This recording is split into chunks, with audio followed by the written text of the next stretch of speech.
اور اسی سے میں آپ سے الگ ہو جاتا ہوں. اور اگر یہ نہیں ہے میں آپ کی طرح بننا چاہتا ہوں, آپ کی طرح لکھنا چاہتا ہوں, تو وہ جو کہتے ہیں نا کوا چلا ہنس کی چال, اپنے بھی بھول گیا, تو پھر میں آپ جیسا بھی نہیں بن پاؤں گا. تو مجھے اپنے آپ پہ اعتماد ہونا چاہیے. تو کوشش کی ہے کہ بچ بچا کے نکل جاؤں, اپنی شناخت جو ہے اس کو. اور جو میں سمجھتا ہوں جن چیزوں کو, یہی سبب ہے کہ آپ دیکھیں گے اگر افسانے آپ اٹھا کے دیکھتے ہیں تو میرے ہاں آپ کو کہیں ایسی ہیزیٹیشن نظر نہیں آتی, کہیں ایسی ہچکچاہٹ نظر نہیں آتی کہ میں نے کس اسلوب میں لکھنا ہے. میں اس اسلوب کو توڑ دیتا ہوں. ایک دفعہ میں نے ایک سانچہ بنایا, اگلی دفعہ ہو سکتا ہے کہ میں اس سانچے میں وہ نہیں لکھوں گا, میں اپنے لیے ایک نیا سانچہ, اس لیے کہ میرا موضوع تقاضا کرتا ہے, میرے کردار تقاضا کرتے ہیں, میرا ماحول تقاضا کرتا ہے کہ مجھے مختلف ہونا چاہیے.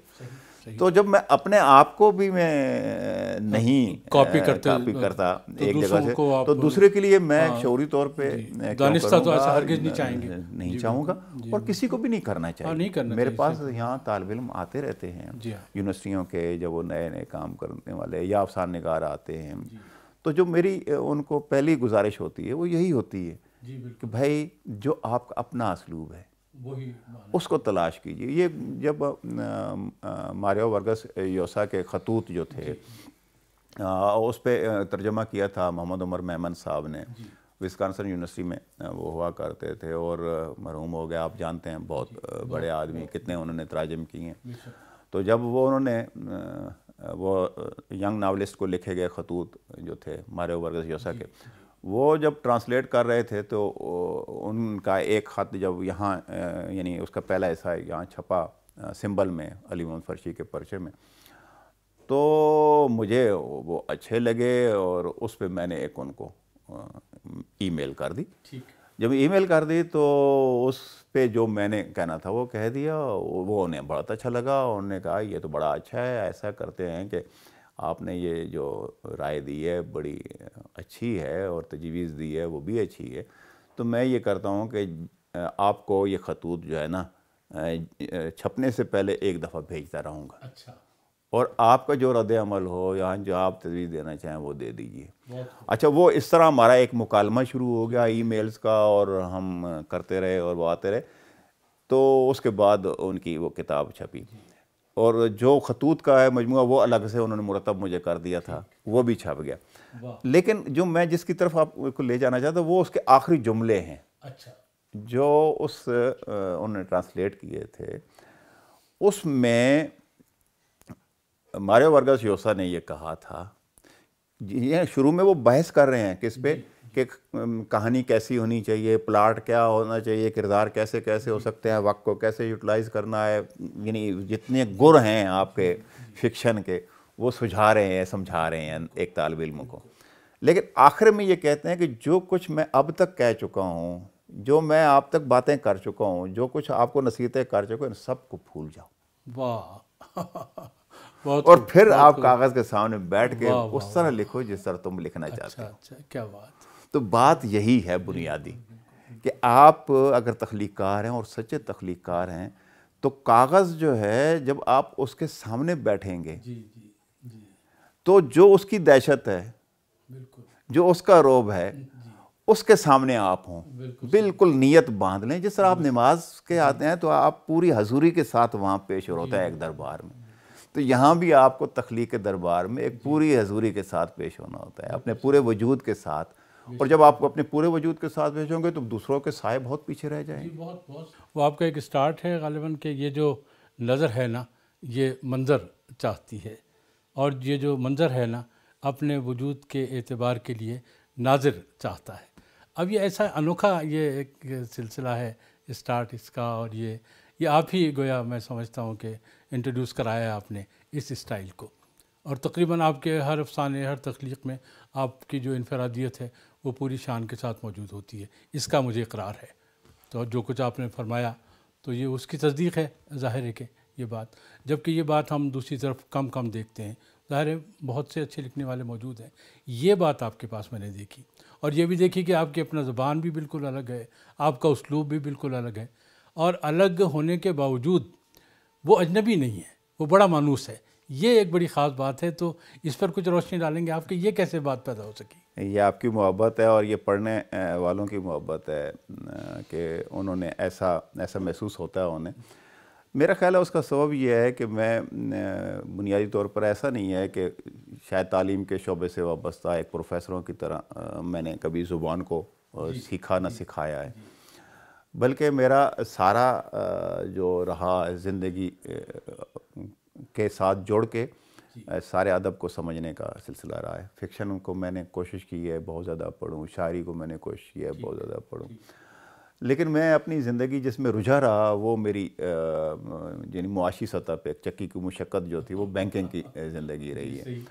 ظاہر ہے آپ اس سے نکلتے ہیں اور آپ ایک لمبی سانس لیتے ہیں. بالکل آپ جب وہاں سے نکلتے ہیں یوں ہی ہے جیسے آپ ایک جو کام آپ کر رہے ہیں ظاہر ہے وہ آپ کے بے شک مزاج کا نہ ہو، لیکن آپ کی اندر سے دیانتداری کا یہ تقاضا ہے. آپ کے اگر آپ لقمہ حلال سمجھتے ہیں، اس پہ یقین رکھتے ہیں، اور میں تو بہت یقین رکھتا ہوں اس پہ، تو جب آپ لقمہ حلال کما رہے ہیں تو پھر جس ادارے کے ساتھ جس کام کے ساتھ ہیں تو وہاں کے ساتھ آپ چاہے آپ اندر سے اس کا آپ کے مزاج کا ہے یا نہیں ہے، لیکن جو آپ کے اوپر ذمہ داری ہے اسے آپ خوش اسلوبی سے کریں.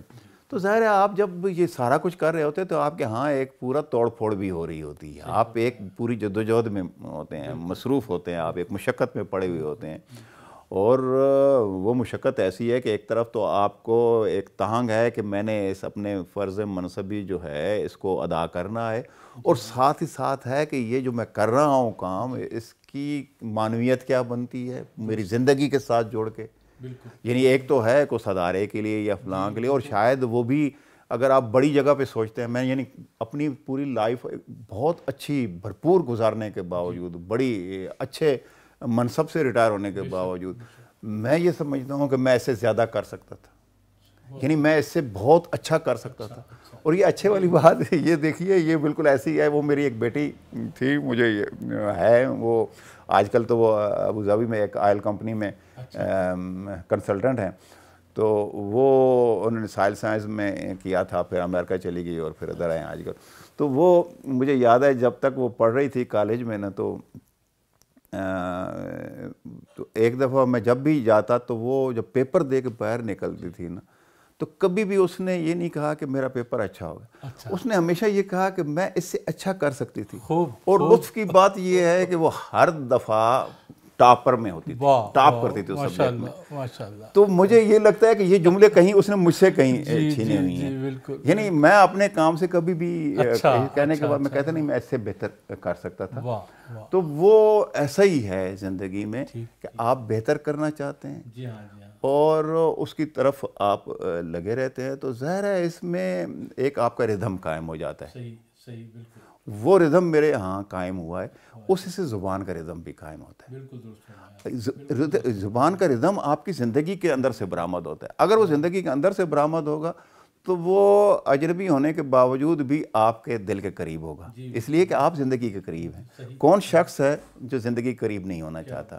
تو زندگی کے قریب آپ کی زبان ہوگی، بناوٹی زبان ہوگی، بنا کے لکھی ہوگی، تو وہ ہو سکتا ہے کہ وہ بڑی خوبصورت نظر آئے لیکن وہ زندگی کے قریب نہیں ہوگی. لیکن جو بالکل ایک اس میں وارفتگی جس طرح ہوتی ہے رشتوں کے اندر، اس طرح ہی اس میں ایک وارفتہ جملے ہوں گے، ایک بالکل ایک بہاؤ ہوگا، تو وہ خود بخود آئے گا اور آپ کے دل کے قریب ہوتا جائے گا. یہ اصل میں آپ نے ہر چیز کو زندگی کے ساتھ منسلک کر کے دیکھا بھی ہے اور برتا بھی ہے غالباً. اسی لیے وہ ساری جو ایک معنویت وہ پوری کی پوری در آئی ہے آپ کی تحریروں میں بھی، آپ کی گفتگو میں بھی.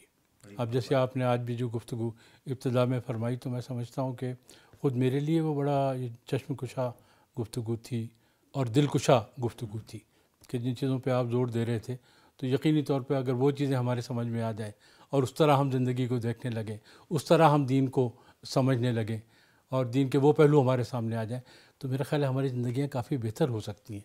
تو یہ میں یقینی طور پر آپ کا شکر گزار ہوں اس حوالے سے کہ یہ ایسی گفتگو کم سننے میں آتی ہے جس سے آپ کے سامع کے دل میں وہ جذبات ابھریں کہ ہمیں بھی وہ سب کچھ کرنا چاہیے. سائیکی سے آپ بہت زیادہ واقف لگتے ہیں، انسانی سائیکی سے، تو اس کو بطور سبجیکٹ آپ نے پڑھا یا یوں ہی جیسے آپ کا سلسلہ ہے؟ نہیں، انسانی نفسیات کو میرا محبوب موضوعات میں رہا ہے، کتابیں مختلف پڑھتا رہا اور انسانی نفسیات کو سمجھنے کی کوشش میں کرتا رہا۔ دیکھیں، جو ہمارا فکشن ہے نا، اس میں بھی بہت نفسیاتی سطح پہ کام لیا گیا ہے اور کام آپ کرتے ہیں۔ آپ دیکھیں کئی افسانوں کے اندر، میرے ہاں بھی آپ کو اسی وجہ سے وہ نظر آئیں گے، مثلاً کیس ہسٹری سے باہر قتل، اب وہ ایک میڈیکل ہسٹری بھی ہے اور انسانی نفسیات کی ہسٹری بھی ہے، اور اس کے ساتھ وہ رشتوں کے اندر جو جس کی بات میں ابھی کر رہا تھا یا جس کی طرف آپ اشارہ کر رہے تھے کہ جو آپ رشتوں کے ساتھ ایک اعتماد سے اور ایک وارفتگی کے ساتھ جب جڑے ہوتے ہیں تو آپ کے ہاں ایک آہنگ پیدا ہو جاتا ہے۔ اس میں جو کردار آپ دیکھیں، دونوں کردار، جو ڈاکٹر میاں بیوی ہیں وہ، اور جو دوسرا کردار ہے جو مریض ہے اور اس کا جو شوہر ہے، ان دونوں کے ہاں زندگی کا ایک آہنگ قائم ہوا تھا، محبت ان کے ہاں موجود تھی، لیکن ہوا یہ ہے کہ زندگی کی جو مصروفیات ہیں دوسری، زندگی جسے آپ کمانا چاہتے ہیں، جو بنیاد ہے، یہ جو بسر کرنے والی زندگی ہے وہ والی نہیں، جو کمانے والی زندگی، جب اب وہ جب اس میں مصروف ہوتے ہیں تو ایک دوسرے کے ساتھ جو ان کا آہنگ قائم ہوا تھا اس سے نکل جاتے ہیں۔ جب اس سے نکلتے جاتے ہیں تو سارے نفسیاتی مسائل پیدا ہوتے ہیں۔ تو یہ اسی طرح یہ چیزیں پھر ہمارے افسانے کا حصہ بھی بنی۔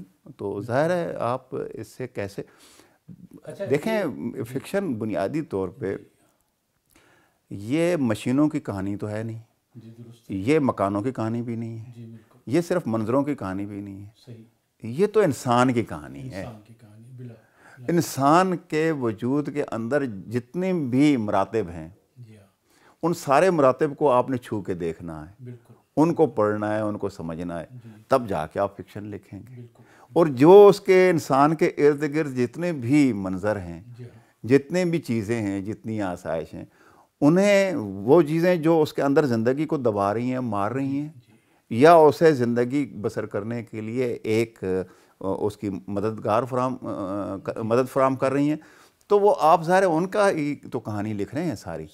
اگر آپ کہانی اس کے ساتھ انسانی تعلق کے ساتھ جوڑ کے نہیں لکھیں گے تو وہ آپ کی دلچسپی کا سامان، وہ فکشن بنے گا ہی نہیں۔ میں یہ سمجھتا ہوں کہ اسی لیے یہ جب آپ کہتے ہیں کہ جی وہ سائنس فکشن، تو کئی دفعہ آپ کہہ دیتے ہیں جی فلاں فکشن، تو آپ کو ایک اور ٹول کا سہارا لینا پڑتا ہے، اس لیے کہ آپ کے اندر آپ کہتے ہیں کہ یہ خالص فکشن نہیں ہے، آپ سمجھ جاتے ہیں یہ چیزیں بیسیکلی تو یہ سمجھانے کے لیے کی گئی ہیں فکشن نہیں۔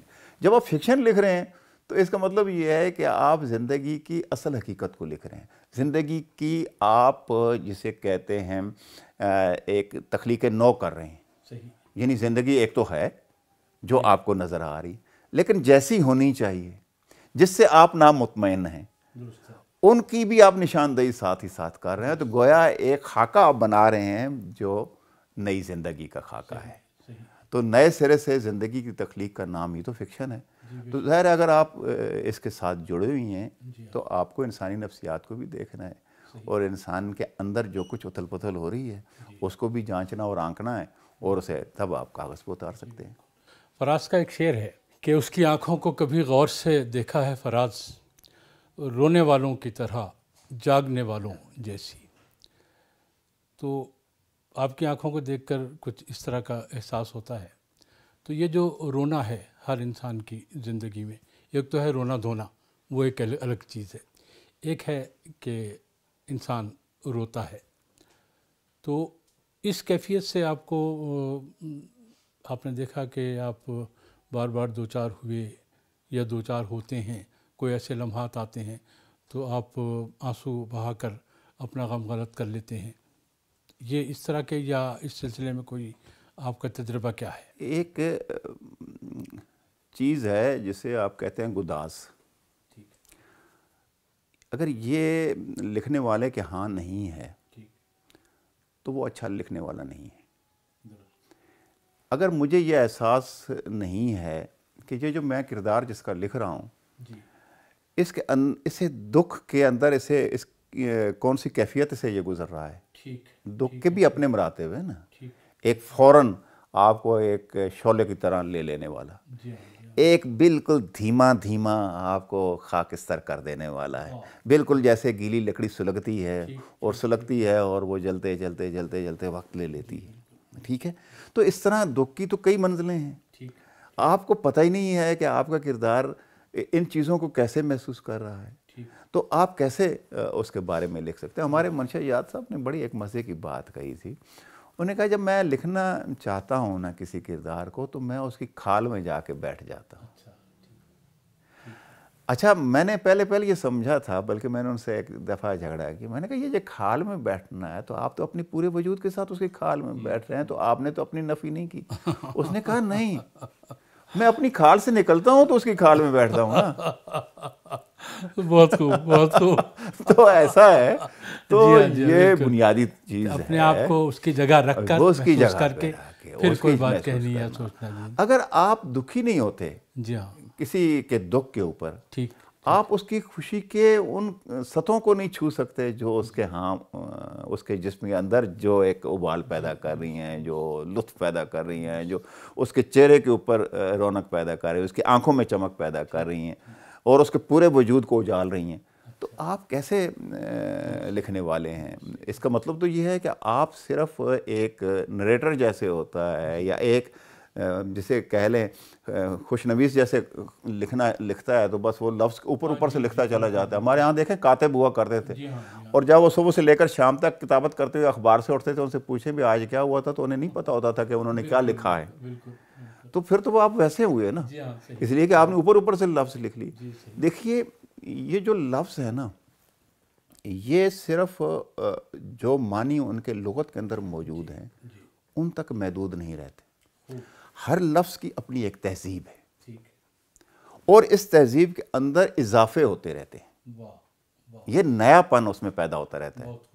دیکھیے کسی زمانے میں ایک کربلا ایک لفظ ہوگا، ایک علاقہ ہوگا، لیکن اب تک آتے آتے اس ایک لفظ کی کتنی جہتیں پیدا ہو گئی۔ آپ جب یہ جملہ کہتے ہیں کہ میرے دروازے کے اوپر کربلا مچی ہے، تو اس کا کچھ اور معنی ہو جاتا ہے، یہ نہیں ہوتا کہ آپ نے وہاں سے کوئی کربلا اٹھا کے یہاں لے آئے۔ اسی طرح آپ دیکھیں اس کے اندر مختلف جہتیں پیدا ہونی شروع ہو جاتی ہیں، اس کے پیچھے ایک پوری تہذیب ہے، اس کے پیچھے اس تہذیب کے ساتھ جب وہ واقعہ پہلی دفعہ لفظ استعمال ہوا ہوگا، وہاں سے لے کر اب تک اس کے کتنے شیڈز بن جاتے ہیں۔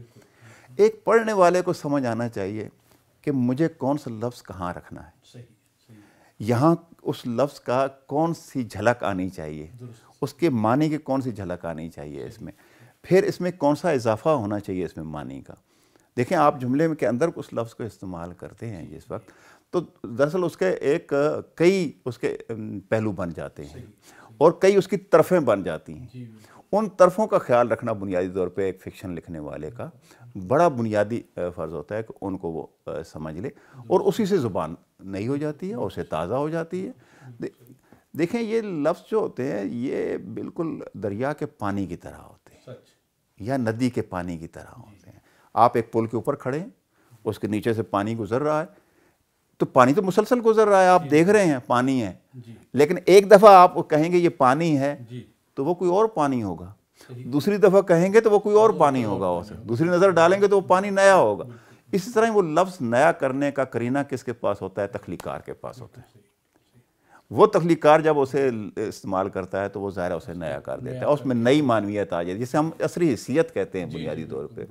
عصری حیثیت کا مطلب یہ نہیں ہے کہ بالکل آپ جو بریکنگ نیوز والی بات ہے کہ بنا آپ تازہ ترین خبر اس کے اندر دے دیں، بلکہ وہ اس کے جو نیا احساس ہے پورا حسی سطح پہ، اس کو آپ منتقل کر رہے ہیں لفظوں کے اندر۔ اگر وہ آپ کر سکتے ہیں اور کر رہے ہیں، آپ کی زبان بھی نئے ہو جائے گی، آپ کے موضوعات بھی نئے ہو جائیں گے، آپ اس کو بہتر انداز سے بیان کرنے کے قابل بھی ہو جائیں گے۔ آپ کا ایک افسانہ ہے لوتھ، جو انڈیا میں بھی اس کے کورس میں شامل کیا، اور غالباً ایک انتظار حسین صاحب کا کوئی افسانہ ہے، تو وہ آپ کیا سمجھتے ہیں کہ جو انہوں نے اس افسانے کو اپنے کورس میں شامل کرنا یوں سمجھے مناسب سمجھا، تو وہ کیا اس کی وجہ تھی؟ دیکھیں یہ جو وہاں کی کتاب جو نصابی کتاب ہے اس میں اسے شامل کیا گیا، تو دو افسانے شامل یہاں سے کیے گئے تھے اس وقت۔ ایک تو بادل تھا انتظار حسین صاحب کا، اور سب سے آخر میں اس خاکسار کا ایک افسانہ لوتھ جو ہے اسے شامل کیا گیا. یہ میرے مرغزار جو افسانوں کا مجموعہ ہے اس میں ہے, اور یہ 9/11 کی جو صورتحال ہے اس کے بعد یہ لکھے گئے تھے.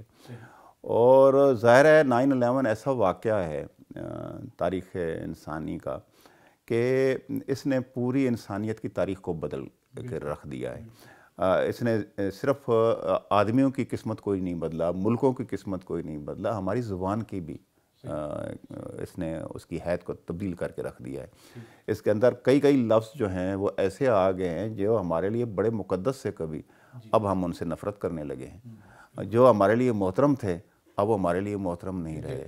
ہمارے لیے جو کئی ایسے جن سے ہم نفرت کرنا چاہیے تھا, جن جذبوں کے لیے, وہ ہمارے لیے وہ بڑا احسن عمل ہونا شروع ہو گیا. آپ دیکھیے یہ کیسے ہو سکتا ہے کہ جہاد جیسے لفظ سے ہمارے لیے, اور جہادی اور مجاہد جیسے لفظ ہمارے لیے طعنہ ہو جائیں, گالی ہو جائیں, اور وہ ہو گئے ہمارے سامنے, ہم نے دیکھا ہے.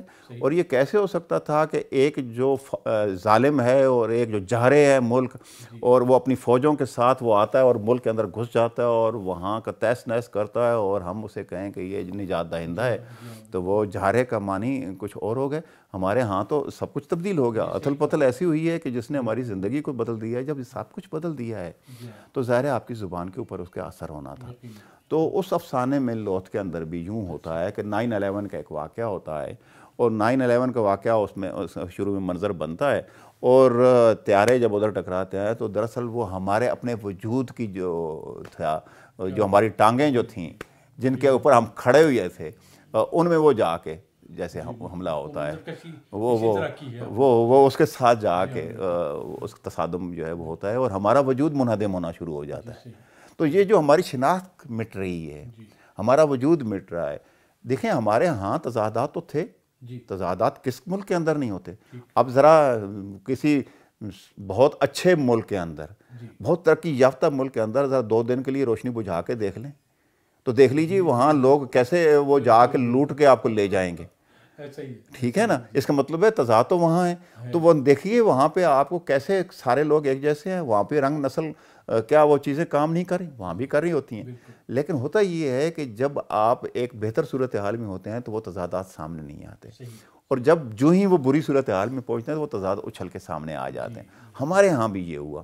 ہمارے ہاں یہ جو تضادات تھے ایک ایسے ڈبے کے اندر بند تھے جس سے کے اوپر خوبصورت ریپر لگا ہوا تھا. ہم سمجھتے تھے کہ ہمارا اپنی ایک ثقافت ہے, تہذیب ہے, فلاں ہے, ہم مشرق ہے, مشرق کا اوپر سے. لیکن اس کے اوپر جب پاؤں پڑا ہے تو اس کے اندر سے جو گند ہے وہ باہر نکلا ہے. ہمارے جو ایک دوسرے کے ساتھ آپ کہہ لیں یہ نفرت ہے وہ نکل کے آئی ہے. کبھی ہم پنجابی سندھی کے ساتھ جھگڑا کھڑا کر دیتے ہیں, کبھی ہم اپنے فرقوں کا مسئلہ لے کے کھڑے ہو جاتے ہیں. اور اسی طرح یہ جو کل تک وہ جہاد تھا, اور وہ جہاد بھی امریکہ بہادر کے کہنے پہ تھا, اور یہاں آ کے وہ ہمیں کہتے تھے کہ نعرے اللہ اکبر کے لگاؤ تو ہم لگا دیتے, اور یہاں دیکھیں سرحد کے اوپر وہ آیا کرتے تھے, اور اب وہ سفیر بن کے آتے ہیں امن کے لیے, تو ہم ان کے ساتھ ہیں. تب بھی ہم ان کے ساتھ تھے, اب بھی ہم ان کے ساتھ ہیں. خرابی یہ ہوئی ہے کہ اس سارے میں ہمارا اپنا جو کچھ تھا وہ ہمارا اپنا نہیں رہا, اور جو ہماری اپنی جنگ نہیں تھی وہ ہماری اپنی ہو گئی, اس لیے کہ اس میں ہمارے اپنے مارے جا رہے ہیں. مرنے والے بھی ہمارے ہیں, مارنے والے بھی ہمارے ہیں, مسجدیں بھی ہمارے ہیں, اور اس میں سے جو پھٹ رہے ہیں اپنے بارود باندھ کے. تو یہ کتنا بڑا المیہ ہے. میرے لیے تو یہ بہت بڑا المیہ ہے, اس قوم کے لیے بہت بڑا المیہ ہے, اور یہی کچھ اس افسانے کا حصہ ہوا ہے. اب جب اس افسانے کا یہ حصہ ہو گیا تو فاروقی صاحب اس کو مرتب کرنے والے تھے, شمس رحمان فاروقی صاحب نے, انہوں نے آخر میں باقاعدہ ایک میرا تعارف نامہ دیا, اور تعارف نامہ دینے کے بعد ایک باقاعدہ فرہنگ دی اس کے اندر, اور اس میں جو الفاظ نئے استعمال ہو رہے تھے یا مختلف معنی میں استعمال ہو رہے تھے ان کے پھر ہندی میں باقاعدہ انہوں نے اسے کیا, اور اس کی شروع میں وضاحت بھی کی, ایک کرنے کی بات یا یاد رکھنے کی بات کے حوالے سے انہوں نے لکھ کے باقاعدہ اس کی وضاحت کی. یہ میں اپنا ایسے بڑا اعزاز سمجھتا ہوں کہ ایک اپنے عہد کا میرا ایک بہت بڑا لکھنے والا, اور ان کے ساتھ تو ہماری ایک محبت کا رشتہ بھی فاروقی صاحب سے ہے. ان سے کئی دفعہ مکالمہ بھی ہوا, اور فکشن کے حوالے سے جو انہوں نے لکھا ان سے اختلاف بھی ہوا.